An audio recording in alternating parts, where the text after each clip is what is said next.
Hello students, today we'll solve the exam paper of BCom Part 2 Examination 2022 जिसमें ABST in Business Statistics का second paper है that is cost accounting, जिसमें unit first का first practical question है material cost control से। Question second is x limited is producing a product for which demand is 4000 units per month. J type of material is required for the product which is purchased at a price of ₹20 per unit और material की cost है 20 rupees per unit. 1 unit of raw material is required to produce 1 unit of product।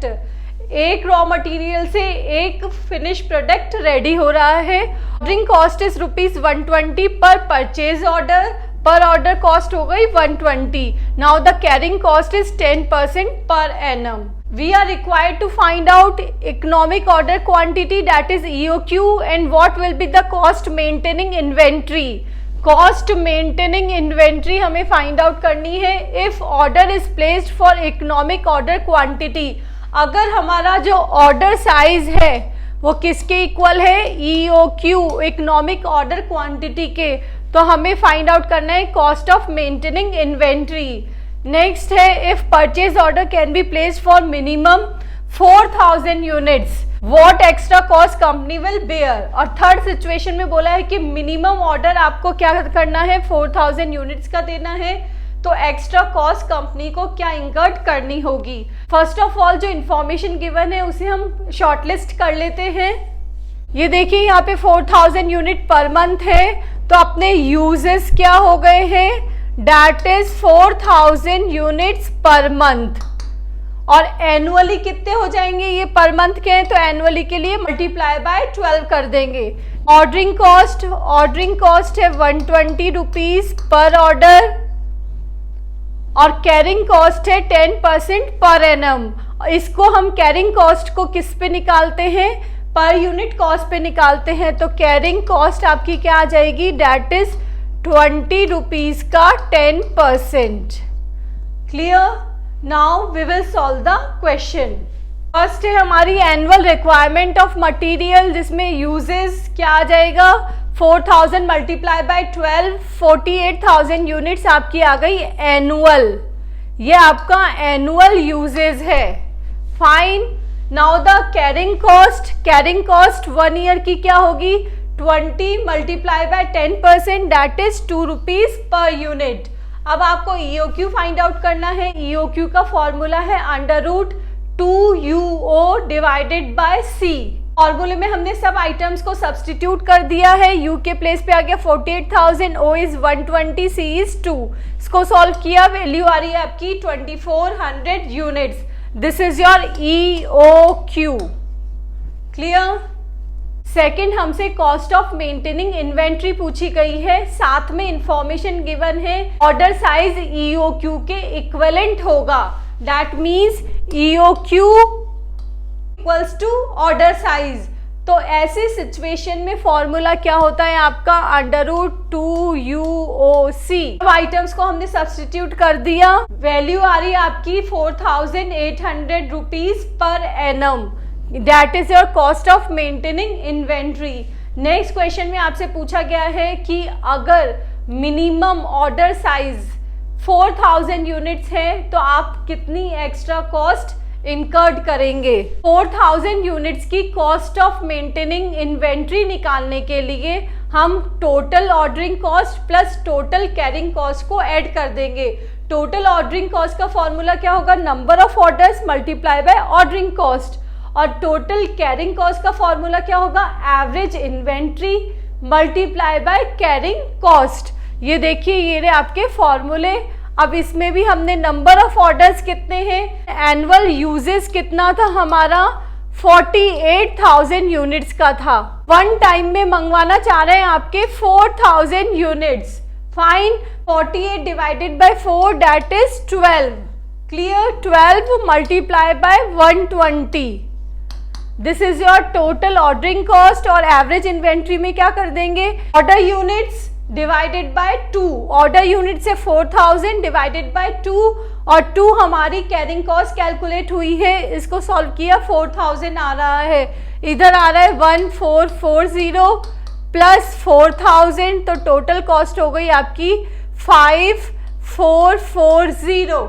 Cost for order size of 4000 units that is 5440। Second वाले question में हमने EOQ की cost calculate की है, कैसे, उसमें ये बोला गया है कि EOQ के इक्विवेलेंट ही आपका ऑर्डर साइज है, तो EOQ की भी वही रेट होगी, वही कॉस्ट होगी, तो वो हो गया 4800। दैट इज जो डिफरेंस अमाउंट है, एक्स्ट्रा कॉस्ट इनकर्ड हो रही है 640 की। सेकेंड का थर्ड क्वेश्चन है, calculate the earnings of a worker under Halsey plan and Rowan plan.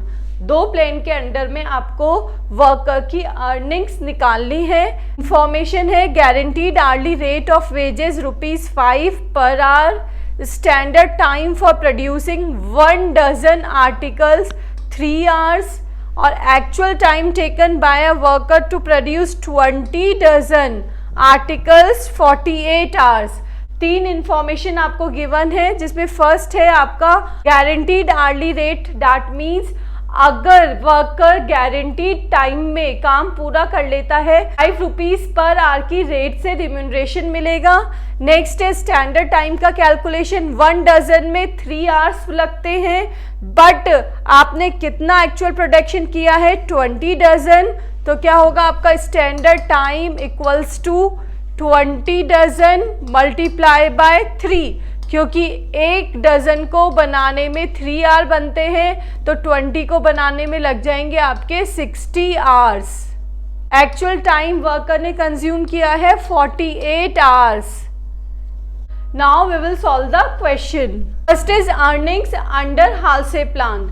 Look students, Halsey premium plan के अंडर में अर्निंग्स कैलकुलेट करने के लिए सबसे पहले हमें देखना होगा कि वर्कर ने कितना टाइम लिया है। वर्कर का स्टैंडर्ड टाइम था दैट इज 60 आवर्स, और एक्चुअल टाइम उसने लिया था 48 आवर्स का। दैट मीन्स स्टैंडर्ड टाइम से कम समय में उसने काम को पूरा कर दिया है। टाइम सेव्ड क्या हो गया आपका, दैट इज, इसको माइनस कर देंगे, 12 आवर्स, 12 घंटे उसने बचा लिए। अगर वर्कर स्टैंडर्ड टाइम से कम टाइम में अपने वर्क को पूरा कर लेता है तो वो बोनस का अधिकारी होता है। तो बोनस किस परसेंट से दिया जाए, क्वेश्चन में हमें कुछ नहीं गिवन है, इसलिए हम देंगे 50% से।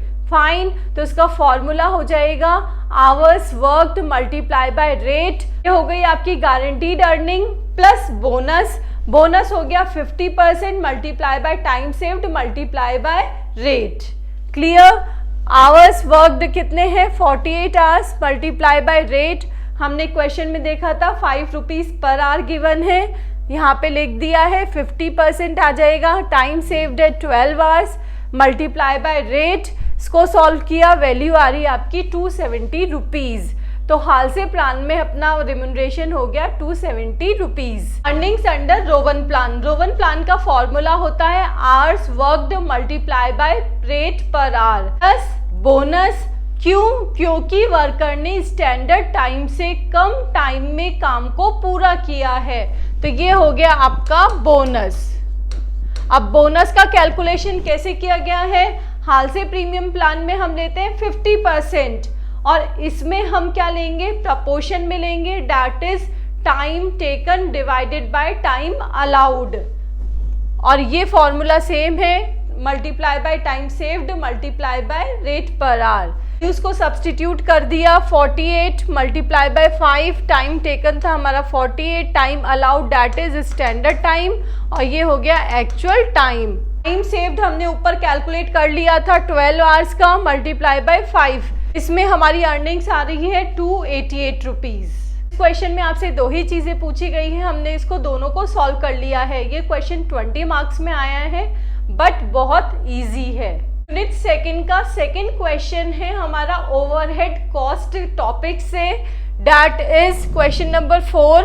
D&E are two service departments having total overhead ₹1000 and 2000। ये दोनों आपके सर्विस डिपार्टमेंट्स हैं। respectively to be apportioned one each department on the basis of percentage given in the chart below।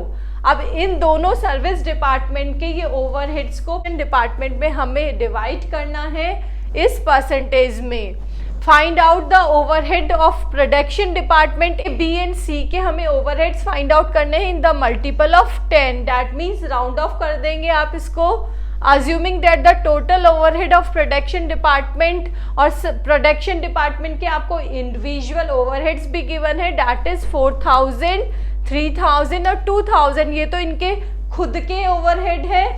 आपको डिवाइड करने हैं D और E जो service department है उनके overheads को। यहाँ पे आपको रेशियो गिवन है। D का रेशियो है 20, 30, 40 और 10 और इसका रेशियो है 30, 30, 20 and 20। Now we will solve the question.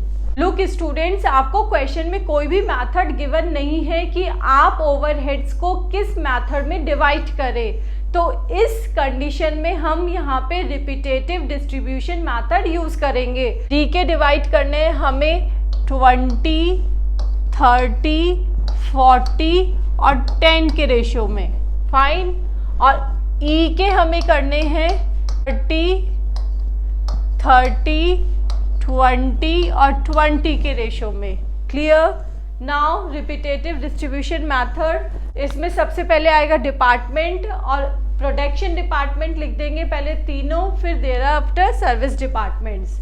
अब ओवरहेड ये आपको क्वेश्चन में गिवन है 4000, 3000, 2000 और इसके हैं 1000 और 2000। नाउ सर्विस डिपार्टमेंट के हमें डिस्ट्रीब्यूट करने हैं, तो सबसे पहले लेंगे हम डी डिपार्टमेंट का। डी डिपार्टमेंट का है 1000 रुपीज। इस 1000 रुपीज को हमें डिवाइड कर देना है 20:30:40:10 के रेशियो में। तो 20 डिवाइडेड बाय 100 दैट इज 200। तो इसका आ जाएगा 200, इसका 300, इधर 400 और इधर 100। यहाँ देखिए, यहाँ पे लिख देंगे हम -1000 क्योंकि इसको हमने डिस्ट्रीब्यूट कर दिए हैं। नेक्स्ट आएगा ई डिपार्टमेंट का। ई डिपार्टमेंट के ओवरहेड्स हमारे कितने हैं 2000 तो ये गिवन थे और 100 इसके डिस्ट्रीब्यूट होकर आए हैं, तो टोटल हो गए हमारे 2100। 2100 यहाँ माइनस में लिख दिए क्योंकि अब हम ई को ही डिवाइड करने वाले हैं। किस रेशियो में? 30:30:20:20 के रेशियो में। तो 2100 multiply by 30 divided by 100 that is your 630। अब इसको 20 के में डिवाइड कर देंगे दैट इज 420। ये देखिए 420 यहाँ माइनस में आ गया क्योंकि इसे ही डिस्ट्रीब्यूट किया था। फाइन। यहाँ लिख दिया डिपार्टमेंट डी का और ये ई का। अगेन अब यहाँ पे देखिए फिर से इसका बैलेंस 420 आ गया है, तो हमें इसको डिस्ट्रीब्यूट करते रहना है। 420 को फिर से किस रेशियो में बांट देंगे? 20:30:40:10 के रेशियो में। ये देखिए हमने ये डिस्ट्रीब्यूट कर दिए। नाउ अब ई का कितने रह गए? 42 रह गए हैं। अब 42 को डिवाइड करेंगे किस रेशियो में? 30:30:20:20 के रेशियो में, क्योंकि ई का यही रेशियो गिवन है। ये आ गया आपका 13, 8 एंड 8। अब यहाँ पे 8 रह गया है, लेस देन 10 हो गया है, इसलिए अब हम इसको सर्विस डिपार्टमेंट में डिवाइड नहीं करेंगे, सिर्फ प्रोडक्शन डिपार्टमेंट में ही इनको डिवाइड करेंगे। तो ये हो गया 2, 3 एंड 3। फाइन। अब इनका हमने टोटल कर लिया। ये आ गए आपके इंडिविजुअल प्रोडक्शन डिपार्टमेंट के ओवरहेड्स। अब इनको हमें राउंड ऑफ करना है इन the multiple of 10। 39 round of होके 30 हो गए, तो ये आ गया 4930। इधर 72 राउंड ऑफ होके 70 हो गया, तो 4070। इधर 2999 है, तो ये 3000 हो गया। और यहाँ पे ये सारा निल। फाइन। अब हम डिस्कस कर रहे हैं थर्ड क्वेश्चन जो है यूनिट कॉस्टिंग से। Question number 5 is from the following particulars prepare a cost sheet of a brick works. ईंटों का काम है, इसका हमें क्या निकालना है? Indicating cost and profit, cost भी दिखानी है और आपको प्रॉफिट भी दिखाना है। और यूनिट क्या मानना है, पर 1000 ब्रिक्स, 1000 ईंटों को आपको एज ए यूनिट मानना है, 1 unit. Now additional information is जिससे coal consumed, cost of coal, royalties as per 1000 bricks है, कैपिटल आउटले है, depreciation on plant and machinery है, removal of burden of 1000 bricks, works overhead, office overhead, bricks कितनी बनी है आपकी 10152284। Wastage allowed, लेकिन wastage भी है, तो नेट प्रोडक्शन कैसे निकाल लेंगे आप, इसका 10152284 का 1.5% कैलकुलेट करेंगे और उसको हम लेस कर देंगे इसमें से, तो इसका 1.5% क्या आ रहा है 152284। इसको हम इसमें से लेस कर देंगे तो हमारा नेट आउटपुट आ जाएगा, दैट इज 1000000। ये आ गया आपका नेट आउटपुट और इसी से हम ऊपर कैलकुलेशन कर रहे हैं। ब्रिक्स सोल्ड है आपकी 80 लाख ब्रिक्स, सेलिंग प्राइस पर 1000 ब्रिक्स पे दे रखी है 20। यहाँ पे स्टॉक ऑफ ब्रिक्स ओपनिंग और क्लोजिंग भी गिवन है। तो ये सारी इंफॉर्मेशन से हमें पहले तो कॉस्ट शीट प्रिपेयर करनी होगी, देयर आफ्टर फिर हम प्रॉफिट का कैलकुलेशन करेंगे। तो ये दोनों ही हमसे क्वेश्चन में पूछे गए हैं। यह है हमारी कॉस्ट शीट ऑफ ब्रिक्स। अब इसमें यूनिट्स क्या है, पर यूनिट क्या है आपका, पर यूनिट है 1000 ब्रिक्स। क्लियर। और नंबर ऑफ यूनिट्स कितने होंगे, तो टोटल आपका 1 करोड़ आपकी ब्रिक्स का था, जिसको हम 1000 से डिवाइड कर देंगे तो नंबर ऑफ यूनिट्स आ जाएंगे।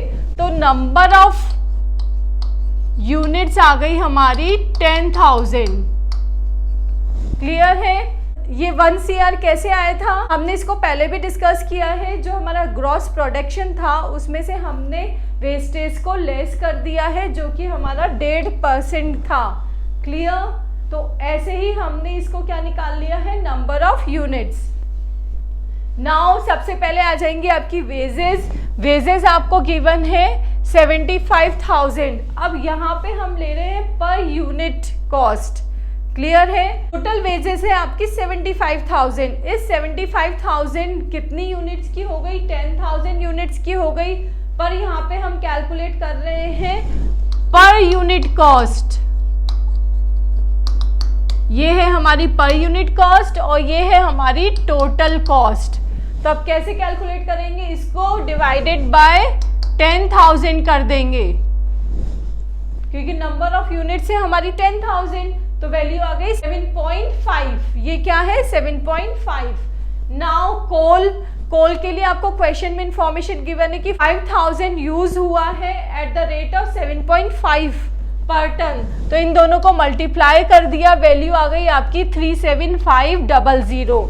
ये है आपकी टोटल 10,000 यूनिट्स का आपको निकालना है 1 यूनिट का, तो वो ही डिवाइडेड बाय 1000, तो वैल्यू आ गई 3.75।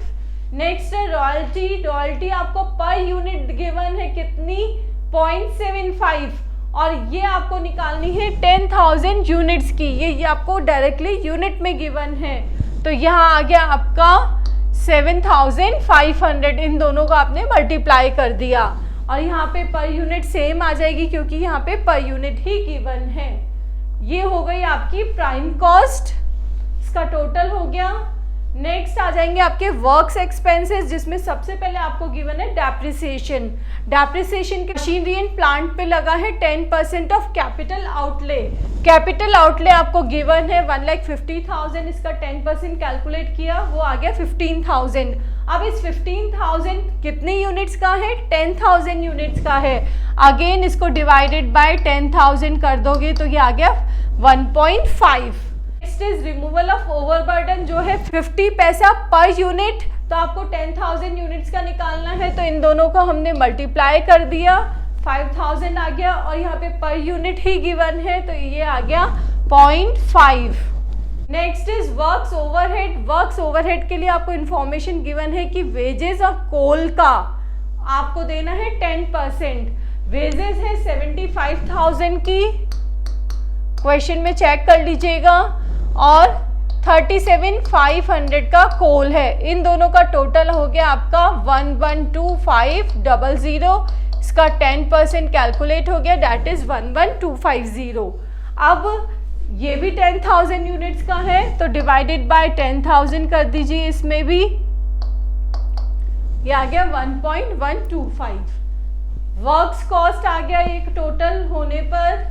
देयर आफ्टर ऑफिस ओवरहेड, इसके लिए भी बोला गया है कि वेजेस प्लस कोल का कितना 8%, तो इसी का आपने 8% कैलकुलेट कर दिया। सेम ऐसे ही 9,000 आ गया, इसको भी डिवाइडेड बाय 10,000 कर दिया, वैल्यू आ गई 0.9। नाउ कॉस्ट ऑफ प्रोडक्शन कितना आ गया, ये आ गया 160,250 और इधर कितना आ गया 16.025 पर यूनिट, ठीक है, और एक यूनिट में 1000 ब्रिक्स है। प्रिपेयर हो गई हमारी कॉस्ट शीट जिससे कि हमें कॉस्ट का पता लग गया है। देयर आफ्टर वी विल prepare statement of profit. Statement of profit में सबसे पहले लिखेंगे हम ग्रॉस प्रोडक्शन जो कि हमें क्वेश्चन में गिवन है। अब इस ग्रॉस प्रोडक्शन का अमाउंट कितना है, ये है, इसको हमने कैलकुलेट किया है यहाँ से। इसमें से आप लेस कर देंगे वेस्टेज 1.5% जो कि क्वेश्चन में गिवन है। नेट प्रोडक्शन आ गया आपका 1 CR का। अब हमें क्या ऐड करना होता है, इसमें ओपनिंग स्टॉक ऐड करना होता है, तो add opening stock 2000 units. 1000 units है, उसकी आपको कितनी गिवन है, that is 20 lakh. Fine, but अब आपको अमाउंट फाइंड आउट करना है, तो जो ओपनिंग स्टॉक और क्लोजिंग स्टॉक है उसका कैलकुलेशन हम किस कॉस्ट पे करेंगे, इसी कॉस्ट पर करेंगे। तो 2000 मल्टीप्लाई बाय 16.025, तो वैल्यू आ जाएगी आपकी 32050। देयर आफ्टर अब लेस कर देंगे हम क्लोजिंग स्टॉक को, वो भी है हमारी 4000 यूनिट्स। अमाउंट आपको गिवन है ही, और ये जो इंडिविजुअल अमाउंट है वो कैसे निकलेगा, इसको भी हम 16.025 से, क्योंकि ओपनिंग स्टॉक और क्लोजिंग स्टॉक का एडजस्टमेंट कॉस्ट ऑफ प्रोडक्शन पर ही होता है, इसलिए ये आ गया आपका। देयर आफ्टर इसमें आ गई नंबर ऑफ ब्रिक्स आ गई आपकी 80 लाख। कॉस्ट ऑफ प्रोडक्शन हो गया हमारा 80 लाख और इधर वैल्यू आ रही है 128,200। ये है आपका कॉस्ट ऑफ प्रोडक्शन। हमें कैलकुलेट करना है प्रॉफिट, और सेल्स हमें क्वेश्चन में गिवन है।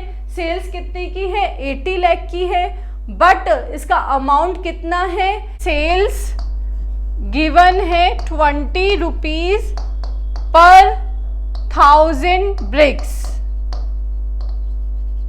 1000 ब्रिक्स पे है हमारी 20 की रेट, तो 80 लाख पे कितनी हो जाएगी, दैट इज 1,60,000। 1,60,000 हमारी सेल्स है, इसमें से हम ये कॉस्ट ऑफ प्रोडक्शन 1,28,200 लेस कर देंगे। आ गया आपका प्रॉफिट, इसमें नीचे ही आ जाएगा प्रॉफिट और फिर लिख देंगे आप सेल्स का 31800 प्रॉफिट वाले कॉलम में आ जाएगा, और सेल्स में 80 लाख की सेल्स तो इसमें आ जाएगी न ब्रिक्स में, और इधर आ जाएगा 1,60,000 और नीचे आप टोटल लिख देंगे। हेलो स्टूडेंट्स, कॉस्ट अकाउंटिंग का प्रीवियस ईयर का पेपर यूनिट 3 तक डिस्कस कर चुके हैं। नाउ द यूनिट 4 जिसमें प्रैक्टिकल क्वेश्चन है हमारा प्रोसेस कॉस्टिंग से। It is the product of a factory passes through 3 processes before it's completion. These processes are known as X, Y and Z. The normal wastage in each process is 5% of the units entering in each process. The following further information is, अब इसमें 3 processes है X, Y and Z और इसमें normal wastage है input का 5%। आपको additional information given है material labour overhead की। इनपुट यहाँ पे गिवन है एक्स का, आउटपुट गिवन है सभी का, और वेस्टेज सोल्ड हुई है उनकी at the rate of 10 rupees per 100 units. 100 units के उनको 10 रुपीज मिले हैं। एडिशनल इंफॉर्मेशन क्या है? देयर वॉज नॉट स्टॉक और working progress in any process. किसी भी प्रोसेस में आपकी WIP और स्टॉक नहीं है। प्रिपेयर द प्रोसेस अकाउंट्स बनाने और वेस्टेज का ट्रीटमेंट शो करना है कि कैसे आपने वेस्टेज को ट्रीट किया है। फर्स्ट हम रेडी करेंगे प्रोसेस एक्स अकाउंट, जिसका परफॉर्मर रेडी कर लिया है particular units and amount, particular units and amount. First of all हम लिखेंगे इनपुट। इनपुट में फर्स्ट आ जाएगा द यूनिट इशूड, 50,000 की यूनिट्स, अमाउंट गिवन है 18,000। ये हमें क्वेश्चन में गिवन है जो हमने यहाँ पर लिख दिया है। देयर आफ्टर प्रोसेस वाइज हमें खर्चे गिवन है मटेरियल के, लेबर के, फैक्ट्री ओवरहेड के, जो भी हमने यहाँ लिख दिए हैं। उसके बाद हमें नॉर्मल लॉस लिखना है। नॉर्मल लॉस के लिए इंफॉर्मेशन गिवन है कि इनपुट का 5% हमें निकालना है। इनपुट है हमारा 50,000, इसका 5% दैट इज 2500। ये आ गई आपकी यूनिट्स, इधर आ गया units. Thereafter amount, amount के लिए भी क्वेश्चन में लिखा हुआ है कि 100 यूनिट सेल करने पे 10 रुपीज मिलते हैं, तो 2500 आप सेल करेंगे तो कितना होगा? That is 10/100 into 2500 that is 250 rupees. ये आ गया आपका 250। देयर आफ्टर आपको आउटपुट गिवन है तो हमने लिख दिया by process Y account 47,000 units. देखेंगे आप कि यहाँ पे 47,000 यूनिट्स है, यहाँ पे है 2,500 और इधर टोटल है 50,000। 500 का डिफरेंस आ रहा है आपका, तो ये 500 क्या है? देखिए 50,000 में से आपने 47,000 को लेस कर दिया, ये है आपका आउटपुट। तो आपका वेस्टेज हो गया 3,000 यूनिट्स का, जिसमें से आपने एंट्री कर दी है नॉर्मल लॉस की, दैट इज 2500। बट लॉस तो आपका 500 यूनिट्स का और हुआ है, that means excess of actual loss over normal loss. इसका मतलब हुआ कि आपका एक्चुअल लॉस तो 3,000 हुआ है, ज़्यादा हुआ है, बट नॉर्मल लॉस कम है। तो ये जो डिफरेंस है वो क्या है? आपका एबनॉर्मल लॉस है, जिसकी एंट्री अब हमें करनी होगी बाय एबनॉर्मल लॉस 500 यूनिट्स। तो यूनिट्स वाला कॉलम कंप्लीट हो गया है। Fine, now the value of abnormal loss का क्या अमाउंट लिखेंगे? इसके लिए ये अजम्पशन है कि नॉर्मल लॉस का इफेक्ट हमारे आउटपुट की वैल्यू पर नहीं होना चाहिए, तो हम फॉर्मूला यूज करेंगे, that is total cost minus cell of normal loss divided by input minus normal loss in units multiply by abnormal loss. 6,000 की माइनस करेंगे 250, देयर आफ्टर इनपुट है 50,000 का, माइनस करेंगे 2500 मल्टीप्लाई बाय 500, तो ये वैल्यू आ जाएगी आपकी एबनॉर्मल लॉस की, दैट इज 482 रुपीज। इसकी कॉस्टिंग आपने क्या करी? इसी के बेसिस पे ले ली है। तो ये जो आउटपुट है उसका अमाउंट कैसे आएगा? बैलेंसिंग फिगर में लेके आ जाएंगे आप, that is 46,000 minus 250 minus 482, clear? That is 5268। ऐसे ही हमारा प्रोसेस वाई अकाउंट और जेड अकाउंट प्रिपेयर होगा। प्रोसेस वाई अकाउंट जिसमें इनपुट आ गया है द प्रोसेस एक्स से 47,000 से और 45268 अमाउंट आ गया। नाउ मटेरियल, लेबर और ओवरहेड आपको क्वेश्चन में प्रोसेस वाई के गिवन है। एबनॉर्मल लॉस का कैलकुलेशन वैसे ही करेंगे, इनपुट का 5%। इनपुट है हमारा 47,000, इसका हम 5% कैलकुलेट करेंगे, दैट इज 2350। क्लियर। वेस्टेज का अमाउंट कैसे निकालेंगे, 10 रुपीज़ मिलता है 100 यूनिट्स पे, तो 2350 यूनिट्स की सेलिंग पे क्या मिलेगा, 235 रुपीज़। क्लियर हो गया नॉर्मल लॉस का। अगेन हमें आउटपुट गिवन है तो लिख दिया बाय प्रोसेस जेड अकाउंट 43,000 से।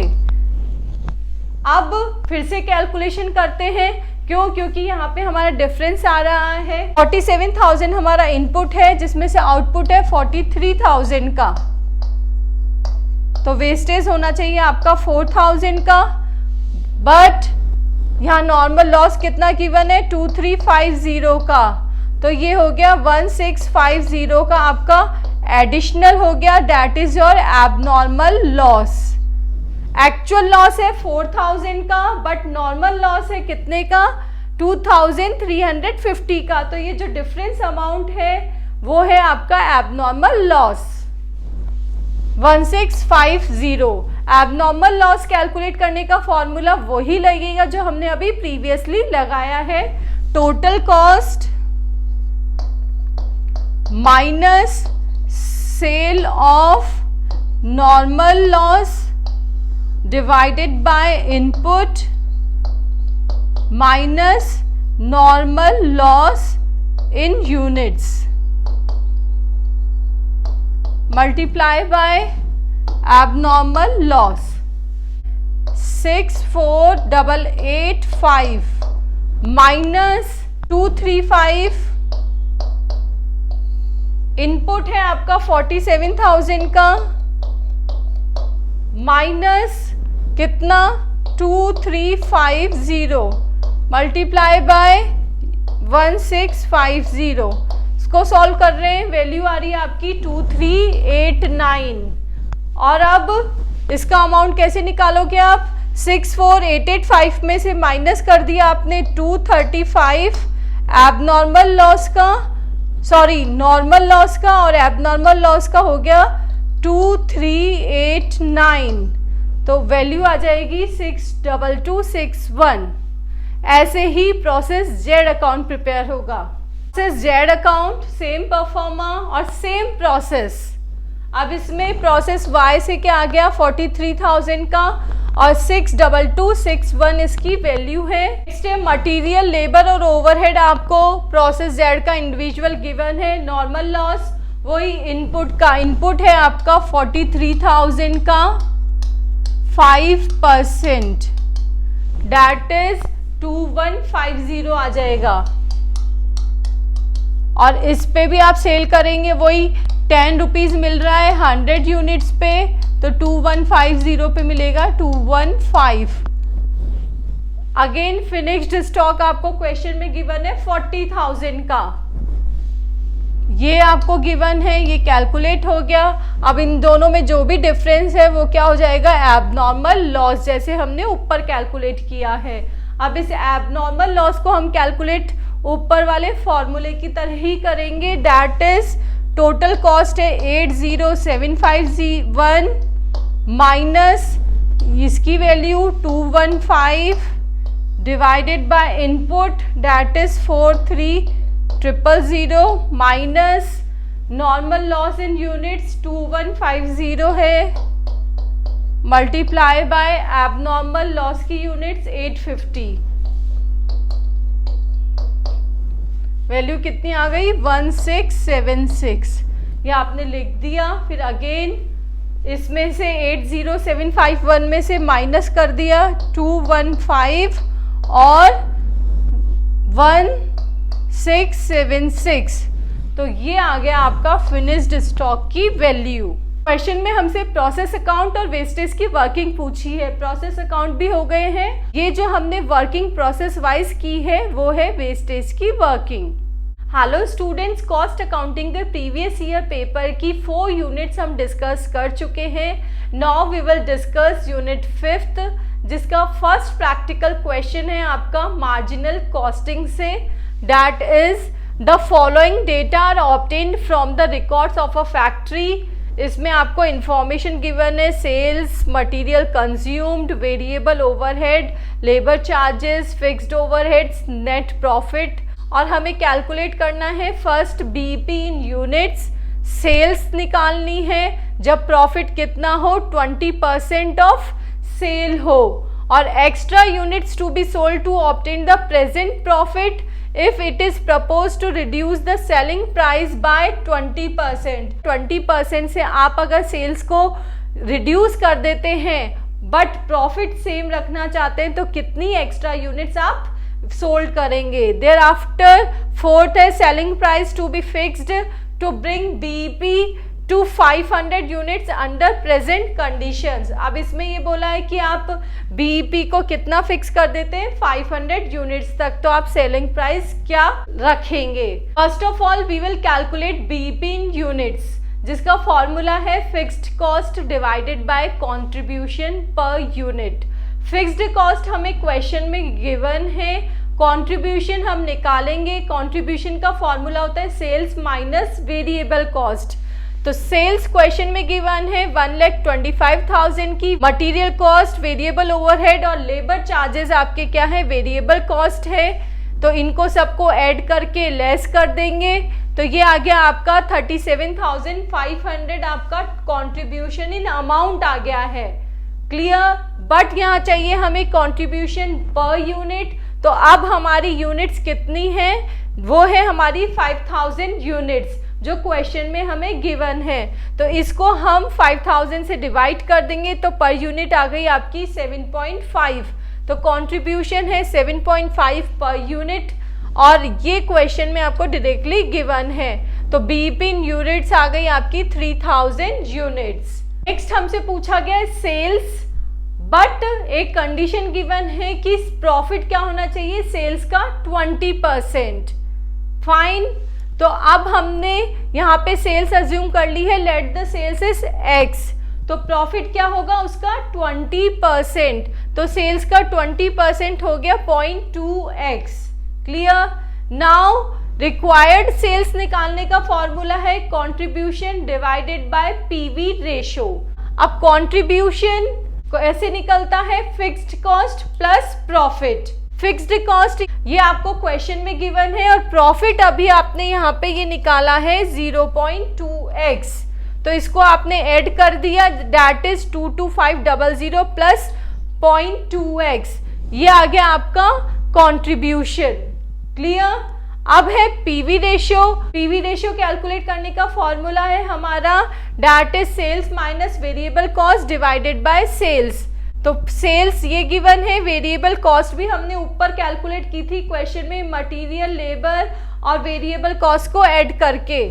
क्लियर। इसको माइनस कर दिया, 30% आपका पीवी रेशियो आ गया है। फॉर्मूला क्या बन गया, x equals to 22,500 plus 0.2x, ये हो गया PV ratio that is 30 multiply by 100। ये 30 इधर मल्टीप्लीकेशन में हो जाएगा और ये डिवीजन में हो जाएगा, तो 0.3x equals to 22,500 plus 0.2x। इसको सॉल्व करेंगे, वैल्यू आ रही है आपकी 22,500। ये हो गई आपकी सेल्स।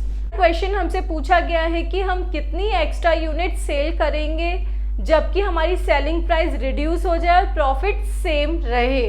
तो इसके लिए प्रेजेंट कंट्रीब्यूशन कितना है, कंट्रीब्यूशन सेम ही रहना चाहिए, ये उसमें बोला गया है, प्रॉफिट सेम ही रहना चाहिए। फिक्स्ड कॉस्ट भी हमेशा सेम रहती है और आपको बोला गया है कि प्रॉफिट भी सेम रहना चाहिए, दैट मीन्स कंट्रीब्यूशन सेम रहना चाहिए क्योंकि कंट्रीब्यूशन का फॉर्मूला है फिक्स्ड कॉस्ट प्लस प्रॉफिट। तो ये हो गया आपका 37,500। अब न्यू सेलिंग प्राइस के लिए क्या बोला गया है कि वो 20% रिड्यूस हो जाएगी, तो 25 का 20% कैलकुलेट करेंगे तो वैल्यू आ जाएगी आपकी 5 रुपीज। इस 5 को आपने 25 से लेस कर दिया तो 20 आ गई आपकी selling price. Now the variable cost per unit 50,000, 12,000, 25,000 ये आपकी टोटल वेरिएबल कॉस्ट है उसको डिवाइडेड बाय 5000 कर देंगे तो ये आ जाएगी आपकी पर यूनिट वेरिएबल कॉस्ट।